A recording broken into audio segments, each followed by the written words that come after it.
ਤੇ ਸਾਡੀ ਜਿਹੜੀ ਗਲੋਬਲ ਰੈਂਕਿੰਗ ਹੈ ਉਹ ਅੱਜ 5ਵੇਂ ਥਾਂ ਤੇ ਹੈਗੀ ਤੇ we'll be on the 3rd spot. ਜਦੋਂ ਪ੍ਰਧਾਨ ਮੰਤਰੀ ਜੀ ਨੇ ਕੁਝ ਸਾਲ ਪਹਿਲੇ $5 ਟ੍ਰਿਲੀਅਨ ਇਕੋਨਮੀ ਤੇ $10 ਟ੍ਰਿਲੀਅਨ ਦੀ ਇਕੋਨਮੀ ਦੀ ਗੱਲ ਸ਼ੁਰੂ ਕੀਤੀ ਸੀ, ਸਾਡੇ ਵਿੱਚ ਕੁਝ ਲੋਕ ਸੀਗੇ ਜੋ ਕਹਿੰਦੇ ਸੀ ਅਰੇ ਕੈਸੇ ਹੋ ਜਾਏਗਾ। ਗੱਲ ਵੀ ਸਹੀ ਸੀਗੀ ਕਿ ਉਸ ਵਕਤ ਇਕੋਨਮੀ ਦਾ ਸਾਈਜ਼ 2 ਟ੍ਰਿਲੀਅਨ ਸੀਗਾ। ਹੁਣ ਅੱਜ 2014 ਤੋਂ ਲੈ ਕੇ ਅੱਜ ਤੱਕ ਅਸੀਂ 11ਵੀਂ ਜਾਂ 10ਵੀਂ ਥਾਂ ਤੋਂ ਲੈ ਕੇ we are at 5th position. 2027 ਤੱਕ ਜਾਂ 2028 ਤੱਕ will be in the 3rd position. Economy 4 trillion ਦੀ ਹੈਗੀ ਤਾਂ ਅਗਰ 7% ਤੇ ਗਰੋ ਕਰਦੀ ਰਹੀ ਤੇ 5 ਟ੍ਰਿਲੀਅਨ ਤੇ $10 ਟ੍ਰਿਲੀਅਨ 10 ਟ੍ਰਿਲੀਅਨ 2030 ਤੱਕ ਉਹਦੇ 'ਚ ਕੋਈ ਮੁਸ਼ਕਿਲ ਨਹੀਂ ਹੋਣੇ ਵਾਲੀ। ਬਟ ਇਹ ਸਾਰੀ ਇਕਨੋਮਿਕ ਗਰੋਥ ਵਿੱਚ ਇੱਕ ਤਰਫ ਤੇ ਸਾਡੀ ਡੈਸਟੀਨੇਸ਼ਨ ਹੈਗੀ ਵਿਕਸਿਤ Bharat to be a developed country 2047 ਤੱਕ, ਪਰ ਇਹਦੇ 'ਚ ਯੂਥ ਦਾ ਜਿਹੜਾ ਰੋਲ ਹੈ ਉਹ ਸਭ ਤੋਂ ਇੰਪੋਰਟੈਂਟ ਹੈਗਾ। ਕਿਉਂ? ਜਿਸ ਤਰ੍ਹਾਂ ਪ੍ਰਧਾਨ ਮੰਤਰੀ ਜੀ ਹੁਣੇ ਕਹਿ ਰਹੇ ਸੀਗੇ, ਜਿਨ੍ਹਾਂ ਨੂੰ ਅੱਜ ਨਿਯੁਕਤੀ ਪੱਤਰ ਮਿਲੇ ਨੇ ਬਾਕੀ ਸਾਰੇ ਡਿਪਾਰਟਮੈਂਟਸ, ਉਹਨਾਂ ਦੀ ਐਵਰੇਜ ਏਜ ਕਿੰਨੀ ਹੋਣੀ? 20, 21, 22 ਸਾਲ। ਵੀ ਆਰ ਇਨ 2024, 2047 ਤੱਕ 22-23 ਸਾਲ ਰਹਿੰਦੇ ਨੇ।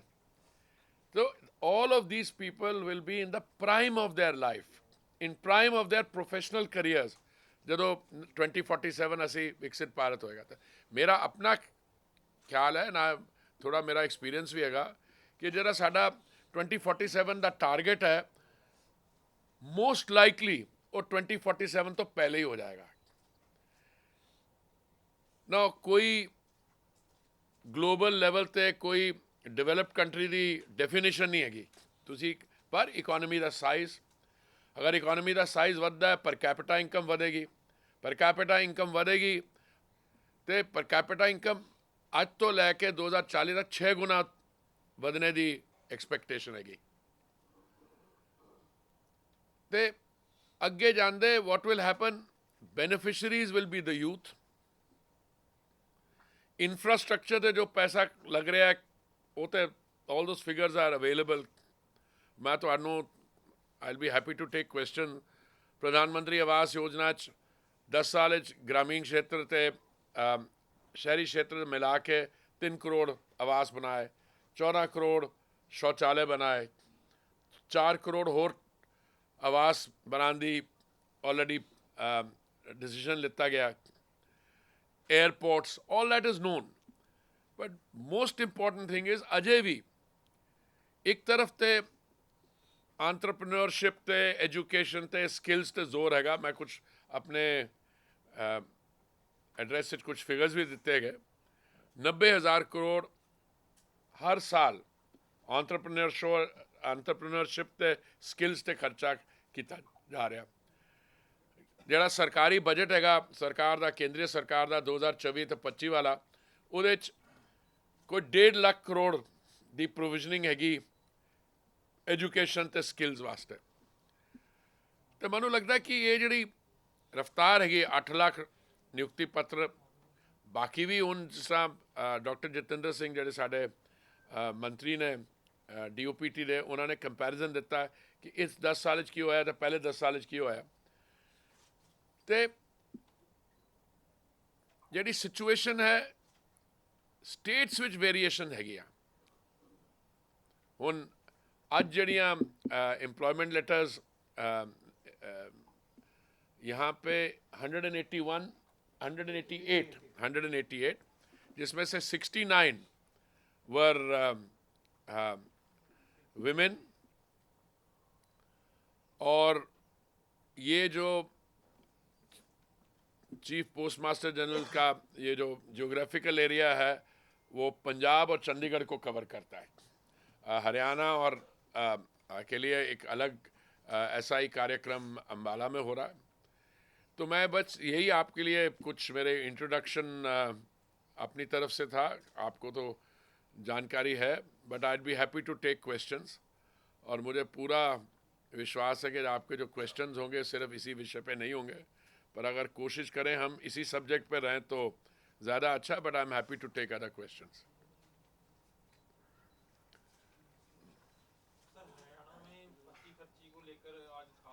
हाँ जी, हरियाणा में जो रोजगार दिया गया उसको लेकर आज खास क्वेश्चन बात की गई है प्रधानमंत्री की तरफ से कि पर्ची खर्ची नहीं वहाँ पे चलती है। बिल्कुल बिल्कुल सही बात है, और हम बहुत बहुत गर्व की बात है, बहुत खुशी की बात है कि ये हो रहा है। देखिए, गवर्नमेंट की जो, सरकार की जो फिलॉसफी है, वो ये चाहते हैं, हम चाहते हैं कि ये नौकरी देना, नौकरी के लिए अप्लाई करना, ये टेक्नोलॉजी के माध्यम से बिल्कुल इसमें एफर्टलेस होना चाहिए, सीमलेस होना चाहिए। और ये पहले क्या होता था, आपको कहीं, अब नौकरियों के मतलब अब तक पहुंचे नहीं थे। वो गैस सिलेंडर के लिए, जब हम लोग यूनिवर्सिटी में पढ़ते थे, तो अगर आपको गैस, नई नई एलपीजी सिलेंडर आया है, मैं बहुत साल पहले की बात कर रहा हूँ, पर जब तक आपके पास कोई सिफारिश नहीं थी, किसी एमएलए या एमपी की सिफारिश नहीं लेते, या और किस्म की सिफारिश नहीं कर पाते, तो सिलेंडर नहीं मिलता था, टेलीफोन लाइन नहीं मिलती थी। अब मैं आपको गैस सिलेंडर की बात इसलिए कर रहा हूँ क्योंकि कुकिंग मीडियम जो है, आप मान के चलिए, भारत एक ऐसा देश है जहाँ पे clean cooking gas LPG cylinder के द्वारा, अगर आप उज्ज्वला योजना के लाभार्थी हैं, तो ਤੁਹਾਨੂੰ 5-6 रुपए रोज़ दे एक एक परिवार वास्ते। अगर ਤੁਸੀਂ उज्ज्वला योजना के लाभार्थी नहीं भी हो, तो फिर भी 15-16 रुपए वास्ते मिल जाएगी। ये दुनिया में कहीं नहीं है। और देखिए, अगर हमारे पास इस समय टोटल गैस सिलेंडर कनेक्शंस हैं कोई 33 करोड़ से अधिक, तो कनेक्शन जो होता है एक परिवार को मिलता है ना। परिवार में 4-5 लोग हैं, तो आप 4 को मल्टीप्लाई करें 33 से, तो हमारी जनसंख्या जो है वह 140 करोड़ की मोरलेस कवर हो जाती है।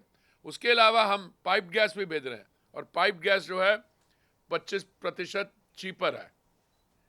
तो इकोनॉमिक प्रोग्रेस वो तो क्लियर है, वो फिगर्स क्लियर है। कुछ हमारे विरोध जो विपक्षी दल हैं, उनकी आईसाइट जो है इन चीज़ों पे थोड़ी, वैसे अच्छी बढ़िया बढ़िया आईसाइट है, बट जब वो राजनीतिक बातें करते हैं तो वो कुछ डिस्टॉर्ट करते हैं फैक्ट्स। और मैं मानता हूँ कुछ स्टेट्स में वेरिएशन है, कुछ जो स्टेट्स में गवर्नेंस है और जो delivery of goods and services है वो ठीक तरीके नहीं चल रही।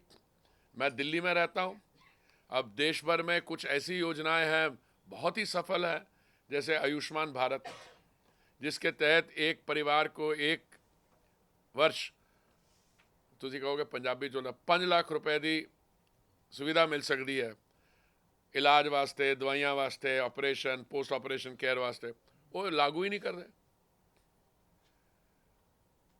नहीं, साढ़े मोहल्ला क्लिनिक बड़े चंगे ने, और जो महामारी का सामना करना पाया, पता लग गया, और बंदे बैठे ने मोहल्ला क्लिनिक जो बैठ ही गए। इसलिए बस हमारी डेमोक्रेसी है, कोऑपरेटिव फेडरलिज्म है, और मैं समझता हूँ कि जैसे ही लोगों को समझ आती है कि विकास कितना महत्व है, आगे चलते मुझे लगता है ये जो रेवड़ी बांटने वाली फ्री बी पॉलिटिक्स है, जिसके लिए रिसोर्सेज भी नहीं है इनके पास, पर चुनाव के समय ऊट पटांग दे वादे कर देंगे ने, अरे ये भी दे देंगे मुफ्त, वो भी दे देंगे, और उन्होंने पूछो तो प्राइवेटली 10 भी देंगे ने कि जी एक बार वादा कर दो, अगर इलेक्ट हो गए तो फिर देखी जाएगी बाद में। तो आप उन स्टेट्स की फाइनेंसेस देखो कहाँ के कहाँ पहुँच गए। मैं किसी स्टेट का नाम नहीं ले रहा हूँ, ये सिर्फ यहाँ के आसपास की प्रॉब्लम नहीं है, देश भर में कई ऐसी स्टेट्स हैं जिन्होंने लेस देन रिस्पॉन्सिबल गवर्नेंस की। और ये दिल्ली सरकार भी कह रही है कि जो यमुना का पोल्यूशन है हरियाणा सरकार वो कहते वो सारा तुसी खराब कर रहे हो, ਉੱਥੇ ਉਹ ਕਹਿੰਦੇ ਕਿ ਪੋਲਿਊਸ਼ਨ ਵੀ ਤੁਸੀਂ ਭੇਜ ਰਹੇ ਹੋ। ਉਹਨਾਂ ਨੂੰ ਜਦ ਯਾਦ ਕਰਾਉਂਦੇ ਅਸੀਂ ਕਿ ਉੱਥੇ ਵੀ ਤਾਂ ਤੁਹਾਡੀ ਸਰਕਾਰ ਹੈ, ਉਹ ਭੁੱਲ ਜਾਂਦੇ ਨੇ ਕਦੀ ਕਦੀ, फिर कहते इतने नहीं उत्थे भी हो रही है। अरे भाई, जो भी है आपको रिस्पॉन्सिबिलिटी लेनी चाहिए। यमुना की क्लीनिंग की आप बात कर रहे हैं, भाई साहब कर रहे हैं, पर वैसे भी अब हमने सेकंड जनरेशन एथेनॉल प्लांट लगाया यहाँ पे पानीपत में, संगरूर में भी, पराली से एथेनॉल बनाने के लिए हम अपनी तरफ से वो कोशिश करेंगे। पर जब तक स्टेट गवर्नमेंट जो है वो पूरे तरीके से उसमें रिस्पॉन्सिबिलिटी नहीं ले तो केंद्रीय योजनाएं कर सकते हैं। और फिर ऐसा है कि आप जब पिछली बारी चुनाव हुआ था क्या वादे किए थे उन्होंने और क्या किया है, उसके लिए आपके पास ज़्यादा जानकारी है, मैं क्या बोलूँगा। सर स्टबल बर्निंग को लेके sir the sort of blame game which keeps happening every There's no blame game. It's solely the responsibility of the state government. Period. I mean, you can see where the you can see a map, a satellite map, where the fires are burning. So I don't think no. Blame game is no longer a term I would use. This is pure obfuscation. कि आपने ये वादा किया था आपने किया नहीं, कहने दे वो किसी और बात को डाइवर्ट कर देते हैं।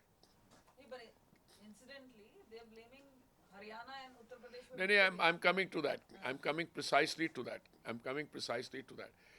Look, it is not my case that stubble burning is not taking place elsewhere. But the primacy, the main, it comes from here. And therefore, you have a government in Delhi which is not dealing with the Yamuna cleaning there, and it's coming from here. And then you say जो पंजाब हरियाणा, अरे अच्छा ठीक है, मान लिया हरियाणा से आते हैं, आप हरियाणा वालों से बात करो, पंजाब में तो आपकी जिम्मेवारी है कि नहीं? So it's not a blame game, it's just an obfuscation that they are trying. Lifting में भी यही कह रहे हैं कि लिफ्टिंग भी केंद्र की वजह से नहीं हो रही। क्या नहीं हो? छोड़ यार।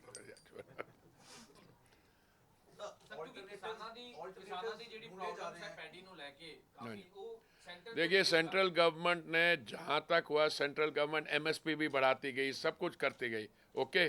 सो अब जो भी इश्यूज हैं they have to be discussed, they have to be resolved. कौन सी यहाँ पे समस्या जो सेंट्रल गवर्नमेंट ने हल नहीं की?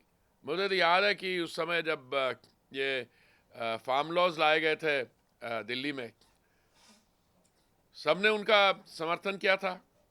उसके बाद जब लोगों ने डीरेल कर दी कॉन्वर्सेशन, उस डीरेल कॉन्वर्सेशन में लोगों ने पॉलिटिकल स्टैंड ले लिया। तो केंद्र सरकार ने क्या किया? एमएसपी बढ़ता गया, फार्म लॉज भी वापस ले लिए। अभी अगर कोई प्रॉब्लम है, और मैंने तो एक स्टेटमेंट पढ़ी, मैं तो हैरान हो गया। ये पीछे कहाँ थे चुनाव, हरियाणा में, वहाँ पे एक भाई साहब थे किसान लीडर, उन्होंने कहा, उन्होंने स्टेटमेंट दी, भाई हमने तो, हाँ क्या नाम था उनका, हाँ जी, कि असी तो आंदोलन इसलिए किया सीगा कि कांग्रेस पार्टी को फायदा हो रहा है। लो, अब ये चीजें कोई छुपी हुई नहीं है।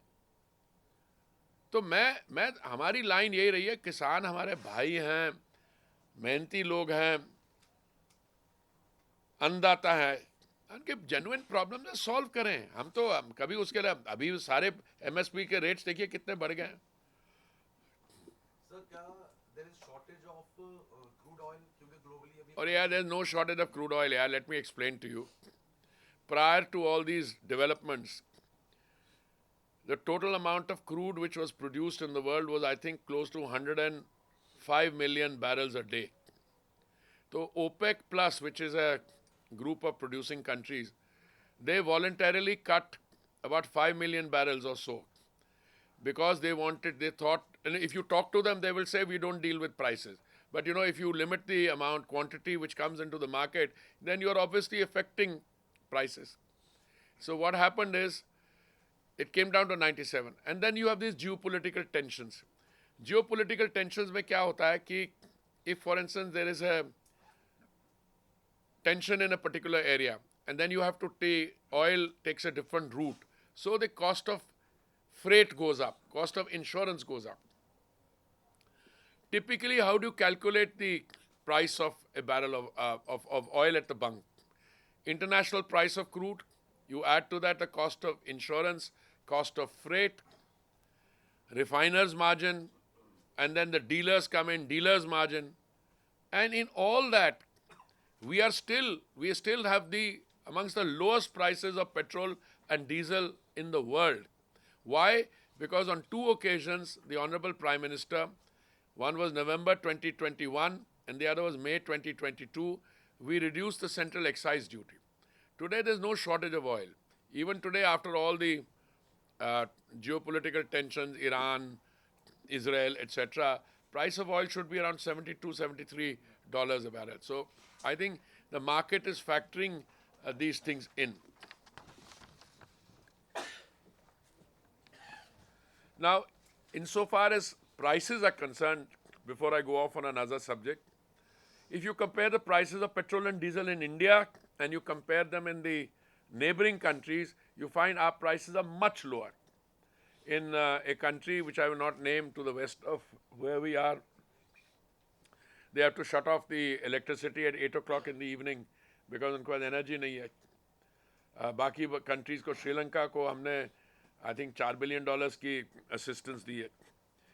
देखिए, इस समय आप जो पोल्यूशन की बात कर रहे हैं, the most important thing is कि we must encourage our entrepreneurs. आपके यहाँ पंजाब में तो एंटरप्रेन्योर्स की कोई कमी नहीं है कि वो CBG प्लांट्स लगाएं.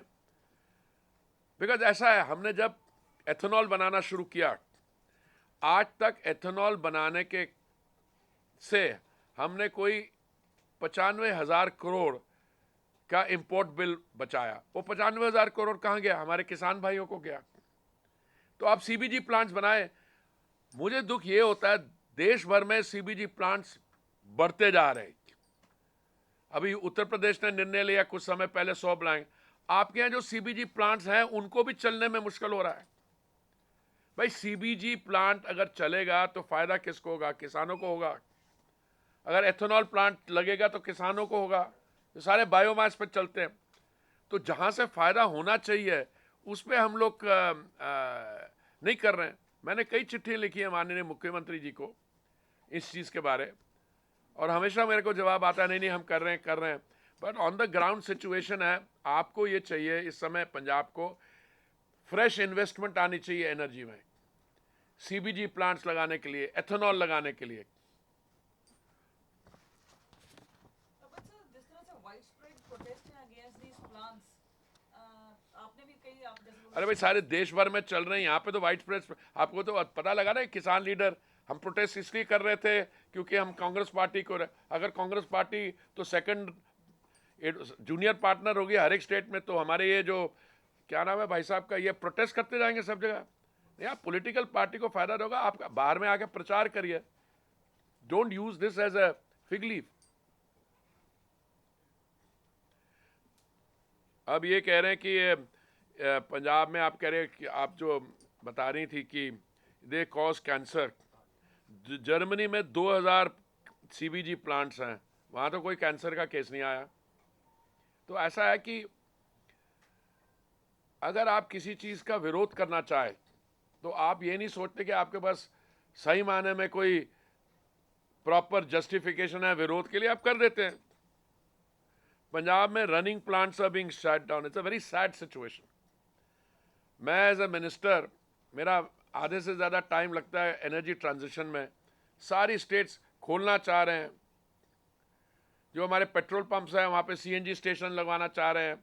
हम क्लीन एनर्जी की बात कर रहे हैं, और पंजाब में जो लगे हुए हैं उन पे कंट्राइव्ड एंड मैनिपुलेटेड प्रोटेस्ट. इससे ज़्यादा मैं क्या कह सकता हूँ.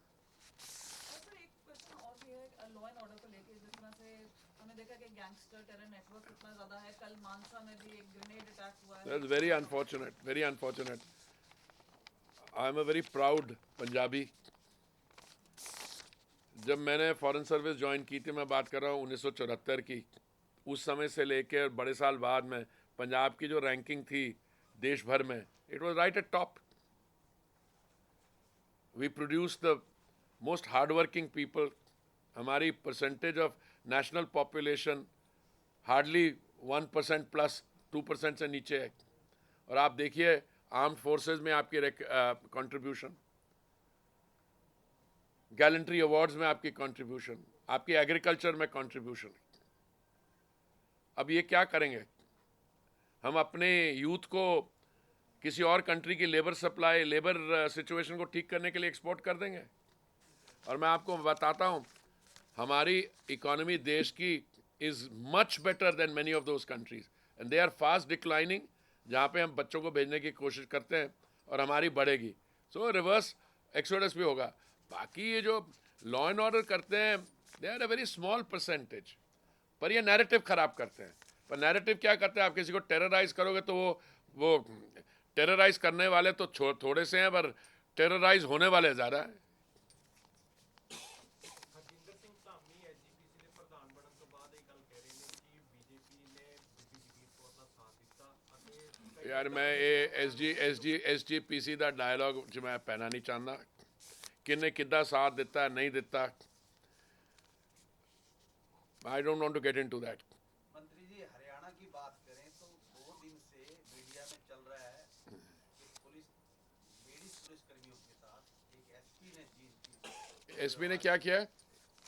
आपने पढ़ा नहीं होगा नहीं, मैंने नहीं पढ़ा भैया, मैं दिल्ली में रहता हूँ, मैं पढ़ता हूँ हरियाणा और पंजाब की न्यूज़, पर शायद इज पुलिस महिला कर्मियों के साथ एक उनके ही पुलिस कप्तान ने कुछ हरकत जिसके कारण उन्होंने उसके लिए तो एवेन्यूज बने हुए हैं। अगर कोई किसी के साथ कोई ऐसा व्यवहार करता है, ऐसी जो आप कर रहे हैं sexual harassment, there are prescribed, I am sure they will deal with it. या this is not a subject for a interaction with the petroleum minister. यार नहीं किसी पेट्रोल पंप पे तो नहीं हुआ ना? Himalaya, you are the minister of this No, I am not, but we have a very clear thing. आपने मेरे को अभी I speak on general this thing, but किसी और लॉ एंड ऑर्डर पे क्या हुआ है, और ये लॉ एंड ऑर्डर भी सिचुएशन के नहीं है, पुलिस विभाग। I'm happy in other questions you just said. No, I said I'm happy to address it, but I will not go into detail. I don't know the facts of the matter. This is the front question to the सभी media उठा रहे हैं और आपको पता नहीं हो रहा। नहीं, कहाँ पे उठा रहे हैं, कौन से अखबार में फ्रंट सभी पे? मीडिया आप देखो ना, प्रिंट मीडिया देखो, इलेक्ट्रॉनिक अच्छा, मेरे इट्स escaped me. मैंने, if there is a sexual harassment case there somewhere, my views on this are very clear. My views are very clear. I am a feminist and I'm a big supporter of the feminist cause, और ऐसा व्यवहार किसी के साथ नहीं होना चाहिए, period. ਤੁਸੀਂ ਨਿਯੁਕਤੀ ਪੱਤਰ ਦੇਣਾ ਹੈ ਜੇ 51000 ਹਾਂਜੀ। ਨਿਯੁਕਤੀ ਪੱਤਰ ਦੀ ਗੱਲ ਕਰ ਰਹੇ ਹੋ, ਹਾਂਜੀ। 51000 ਦੇ ਪਿੱਛੇ ਲਿਖਿਆ ਹੋਇਆ 8 ਲੱਖ ਦੀ ਗੱਲ ਕਰ ਜੀ। ਰਹੇ ਹੋ, ਫਿਰ ਕਿਉਂ ਦੇਸ਼ ਦਾ ਨੌਜਵਾਨ ਨੌਕਰੀ ਨਾ ਹੋਣ ਕਰਕੇ ਵਿਦੇਸ਼ ਚ ਭੱਜਦਾ? ਉਹਦੇ ਕਈ ਕਾਰਨ ਹੈਗੇ ਕਿ ਜਦੋਂ ਕੋਈ ਵੀ ਦੇਸ਼ ਵਿੱਚ ਡਿਵੈਲਪਮੈਂਟ ਚੈਲੰਜਸ ਹੁੰਦੇ ਨੇ ਤੇ ਤੁਸੀਂ ਉਹ ਚੈਲੰਜਸ ਨੂੰ ਹੱਲ ਕਰ ਸਕਦੇ ਹੋ, ਬਟ ਉਹ ਹੱਲ ਕਰਨ ਦੀ ਜਗ੍ਹਾ ਚਲੋ ਜਿਸ ਤਰ੍ਹਾਂ ਮੈਡੀਕਲ ਸੀਟ ਸੇ ਗਿਆ, ਅਜਾ ਪਿੱਛੇ ਜਦੋਂ ਰਸ਼ੀਆ ਤੇ ਯੂਕਰੇਨ ਦੀ ਲੜਾਈ ਹੋਈ ਤੇ ਪ੍ਰਧਾਨ ਮੰਤਰੀ ਜੀ ਨੇ 4 ਮੰਤਰੀਆਂ ਨੂੰ ਭੇਜਿਆ ਸੀ, ਆਪਣੇ ਕੋਲੀਗਸ ਨੂੰ ਭੇਜਿਆ ਸੀ, ਉਹਨਾਂ ਲਿਆਣ 28000 ਬੱਚੇ ਸਾਡੇ ਉੱਥੇ ਯੂਕਰੇਨ 'ਚ ਪੜ੍ਹ ਰਹੇ ਸੀ, ਉਹਨਾਂ ਨੂੰ ਲਿਆ। ਟਾਈਮ ਲੱਗੇਗਾ, ਹੁਣ ਅਸੀਂ ਵਧਾ ਰਹੇ। ਅੱਜ ਮੈਂ ਆਪਣੀ ਸਪੀਚ 'ਚ ਕਿਹਾ 7 ਨਵੀਆਂ IITs खोल रहे हैं, 8-10 IIMs खोल रहे हैं, 390 यूनिवर्सिटीज़ खोल रहे हैं, बट आपने 190 साल की जो हुकूमत थी उनकी, उसमें आपकी जो डी इंडस्ट्रियलाइजेशन हुई है, उसमें जो आपकी इकोनॉमिक प्रोग्रेस थी, आप भारत एज ए कंट्री देश 25% ग्लोबल GDP को कंट्रीब्यूट करता था, और क्या हुआ? इंडस्ट्रियल एवोल्यूशन कब हुई है? वेस्ट में 1750 और 1850 के बीच में उन्होंने आपका माल ले जाके अपनी इंडस्ट्रियलाइजेशन करवा ली, तो आपकी डी इंडस्ट्रियलाइजेशन हो रही है। पर 1947 से अगर यही काम हम शुरू कर देते जो मोदी जी ने आज किया है, तो हम इस स्थिति में नहीं पहुंचते। पर ये तो बैकलॉग है, इसकी हकीकत है। पर is very unfortunate, instead of कि यहाँ पे आप CBG प्लांट्स लगाएं और अपने आप करें, इंडस्ट्री लगाएं। लॉ एंड ऑर्डर की अभी बात की किसी आप में से किसी ने, अगर लॉ एंड ऑर्डर किसी स्टेट में नहीं होगी तो इंडस्ट्री जो है वो भी छोड़ के चली जाएगी। मुझे बड़ा दुख होता था जब मैं अर्बन अफेयर्स मंत्री था, मुझे पंजाब के लोग जिनके साथ मेरी पुराने 40-50 साल से मेरी जानकारी है, आके मेरे को मिलते थे, अजी नवी इंडस्ट्री ला रहे हैं। मैं कहा जी मुबारक होन, मैं कितने ला रहे हो? यूपी ला रहे हैं या और जगह ला रहे हैं। Facts of life. अगर आप जैसे बता रही थी कोई लॉ एंड ऑर्डर इंसिडेंट हुआ, इंसिडेंट जो भी होगा अखबार में आएगा, बहुत बड़ा स्प्लैश होगा, और इन्वेस्टर की साइकोलॉजी जो है, इस समय इंडिया में रिकॉर्ड FDI आ रहा है, रिकॉर्ड FDI आ रहा है, ठीक है। स्टॉक मार्केट पता नहीं कहाँ तक 80,000 तक गई, फिर ऊपर नीचे थोड़ा, बट कितना इन्वेस्टमेंट आ रहा है आप देखिए। क्यों कुछ स्टेट्स में आ रहा है, कुछ स्टेट्स में नहीं आ रहा है। The people there are not fundamentally different from our people, पर यही है, लॉ एंड ऑर्डर ठीक होना चाहिए, पॉलिसीज ठीक होनी चाहिए। पर अगर आप रेवड़ी पॉलिटिक्स में बिलीव करते हो और लॉ एंड ऑर्डर मेंटेन नहीं कर पाते हो, तो आप क्या करोगे? एक किसी का डिसीजन देश से बाहर जाना वो इंडिविजुअल का डिसीजन होता है, पर हमारी रिस्पॉन्सिबिलिटी बनती है कि हम एक ऐसा इकोसिस्टम बनाए कि लोग आए। अब बहुत खुशी होती है मेरे को जब मैं अमेरिका में डॉक्टरों को जानता था, इंग्लैंड, वो सब कह रहे हैं हम वापस आना चाहते हैं, क्योंकि इकोनॉमी यहाँ पे 4 ट्रिलियन की वो नीचे चली गई है। हमने यूके जो हमारी कॉलोनियल पावर थी उसको ओवरटेक किया था। 2014 में हमारी 10वां स्थान था, और जब आज 5वें में, वो हमारे से आगे थे। अभी कुछ 1-2 सालों में जापान और जर्मनी को भी हम ओवरटेक कर लेंगे। ओ यार क्रेडल की किਵੇਂ देख रहे हो सर? मैं ओ मनु ना शुरू करवाओ यार, मैं फिर मैं